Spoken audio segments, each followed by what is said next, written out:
どうも、旅ロボのやっちです。同じく旅ロボのスクッチです。チャンネル開設から約5ヶ月、チャンネル登録者数が50人になりました。皆さん、ありがとうございます。ありがとうございます。令和6年、2024年4月15日のチャンネル開設から、登録者数10人まで約3ヶ月、登録者数が10人になったのは、令和6年、2024年7月10日、そこから約2ヶ月、令和6年、2024年9月11日に、登録者数が50人になりました。登録者数が10人になった時には、ここまで早く50人を達成するとは思っていませんでした。本当は桁が上がる100人で記念動画を作ろうと思ってたけど、感謝を伝えたくて、50人で記念動画を作りました。本当にありがとうございます。この動画を作ってる時点で、一番再生されてるのが、多摩モノレール箱根ヶ崎延伸の動画です。鉄道系に興味がある人が多いのかなと思ったけど、スカイレールの動画はそんなでもないんだよね。多摩モノレールは鉄道ではないんですが、新しい路線に興味があるということなのかもしれませんね。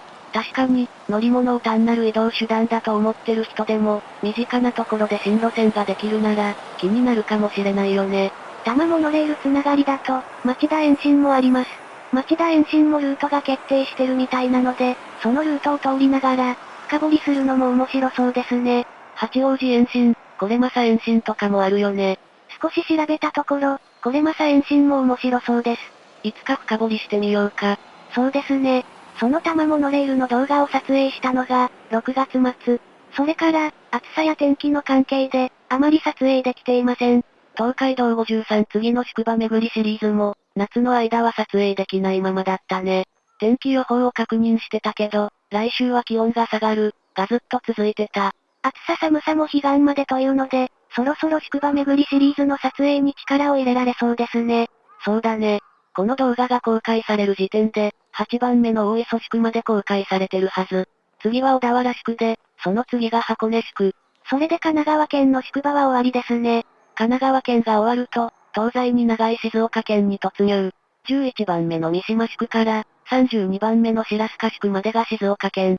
そこまで行けば、終わりが見えてくる気がする。宿場の数が一番多いのが静岡県ですからね。1年は約52週だから、毎週1カ所行ったら、約1年で東海道の全宿場を制覇できる。1回で2カ所行けば、半年。計算上はそうなりますが、天気とか時間の問題で、どうなるかわからないんですよね。そうなんだよね。旅行しながら深掘り系統は雨でも仕方ないけど、宿場巡りは晴れか曇りの日にしたい。そういう制約があるから、どうしても時間がかかってしまう。他にも行きたいところとか、やりたいこととか、色々あるというのも、影響しますよね。深掘りすると、そこから派生する形で、行ってみたい場所も出てきますし、餃子の街、宇都宮の動画を作ったから、今度は、浜松の餃子の深掘りとかね。深掘りだけなら行かなくてもいいんだけど、動画を作らないと深掘りしなかったりするしね。宇都宮の餃子は、意外でしたよね。このチャンネルをやってなかったら、ずっと知らないままだった気がします。餃子が出てこない、餃子の街の動画。あれには、ちょっとした裏話がありまして、実は、前日の夜に宇都宮に着いて、その時に餃子を食べました。撮影の時も餃子を食べる予定だったんだよね。その予定でしたが、とある事情で急遽変更しました。餃子の街宇都宮の動画を見たら、その理由がなんとなくわかるかなと思います。ここでは、あえて理由は言わないでおきます。でも、そのおかげで、美味しい黒カレーを食べることができました。美味しいパンもね。その日も暑かったので、観光地巡りはできませんでした。暑いといえば、鴨川納涼床だね。あの日は最高気温が40度近い予報でした。実際の気温は、怖くて調べていません。あの撮影の前、休憩のために入った飲食店で、天気予報を見ながら、撮影をどうするか考えてたんだよね。気温と天気と撮影時間を考えて、なんとか大丈夫だろうと思って、撮影を決行しました。結果的には、その判断が正しかったんですが、それでも機能停止しそうなくらいでした。京都駅に戻る途中の乗り換え駅で、電車を待ってる10分間が一番辛かった。これで電車が止まったら、終わると思ったくらい。真夏の京都観光は、できるだけ避けた方がいいと思いました。最高気温が30度くらいだったら、他にも色々撮影したかったんだけどね。ぼんやりとした撮影計画はあるので、いつか行けたらと思っています。候補に上がったある場所は、5月くらいが最適な感じだったからね。そうですね。来年、令和7年2025年の5月に行けたらと考えています。深掘りも楽しそうだし、普通の観光としても楽しめそうだからね。暑さつながりだと、彦根城も。彦根城も危険でしたね。でも、世界遺産に登録される前に行けて、よかったかもしれません。世界遺産に登録されたら、混雑してゆっくり観光できなくなるだろうね。令和9年、2027年に世界遺産登録を目指してるみたいだから、興味がある人は、早めに行った方がいい気がする。そうですね。ただ、真夏に行くのはやめた方がいいと思います。冬の寒さがどの程度かわかりませんが、彦根城は春か秋に行くのがいいような気がします。桜の季節に屋形船に乗るのも楽しそうだね。屋形船はこの堀を通るみたいです。春の景色を想像すると、桜が満開になった時に、2回目の彦根城観光も良さそうですね。そうだね。でも、色々検討中の深掘り旅もあるから、難しい。尾道の桜も見に行きたいし、検討中の企画としては、文化庁が選定してる、重要伝統的建造物群保存地区巡りがある。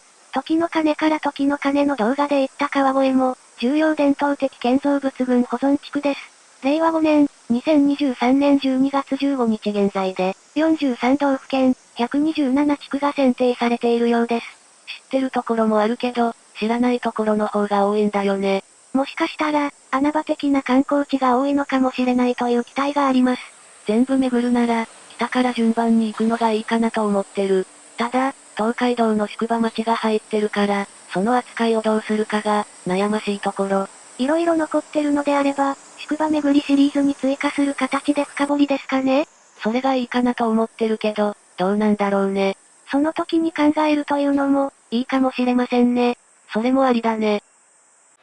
重要伝統的建造物群保存地区以外だと、全都道府県制覇もしてみたいですね。チャンネル解説以前に行ったところを入れても、まだ行ったことがない都道府県があるからね。ただ行けばいいとなると、なんとなく微妙な感じな気がします。制覇という感じにしたいので、何らかの基準があるといいですよね。通過は入れないのはもちろんだけど、休憩で立ち寄って、ご当地グルメを食べたらどうしようか？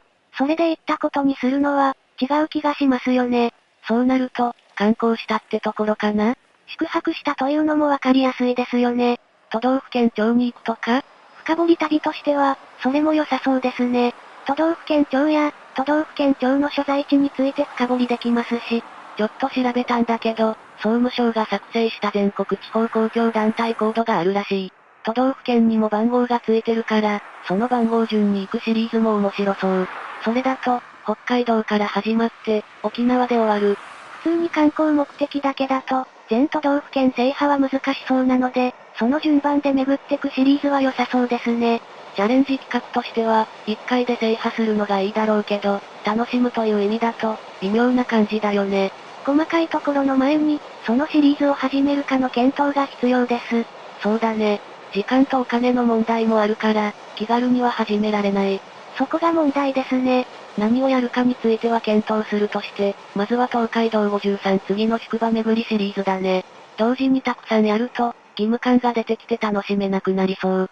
楽しめなくなったら、続けるのも難しくなりますからね。登録してくれた方に楽しんでもらうのが一番だけど、ちゃんと継続することも大事だからね。うまくバランスを取る必要がありますね。この動画は令和6年、2024年の9月下旬に公開予定。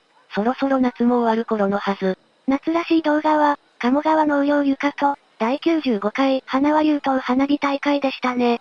文明の利器で農業しないと危険な夏だったからね。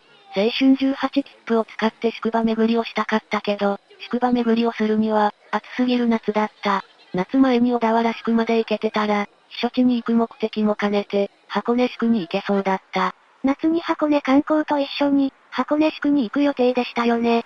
予定は未定ということで、箱根観光は秋に変更だね。紅葉の季節とかですか？そこまで待つと、宿場巡りが遅くなりすぎる気がする。冬になると撮影できる明るい時間が短くなるし。そうですね。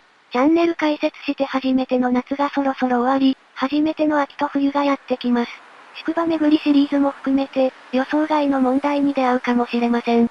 それでも、地道に深掘り旅を続けていこうと思っています。もしかしたら、動画を公開する頻度が下がるかもしれないけど、少なくとも月に1本から2本は公開していくつもり。これからも、このチャンネルを応援してくれると嬉しいです。深掘り旅の希望があったら、コメントで教えてください。ということで、登録者数50人記念の動画は、この辺で終わりにしようと思います。本当にありがとうございます。もっと面白い動画を作れるように、頑張りたいと思っています。これからも、応援をよろしくお願いします。それでは、また別の地でお会いしましょう。ご視聴ありがとうございました。チャンネル登録、高評価で、僕たちの旅を応援してくれると嬉しいです。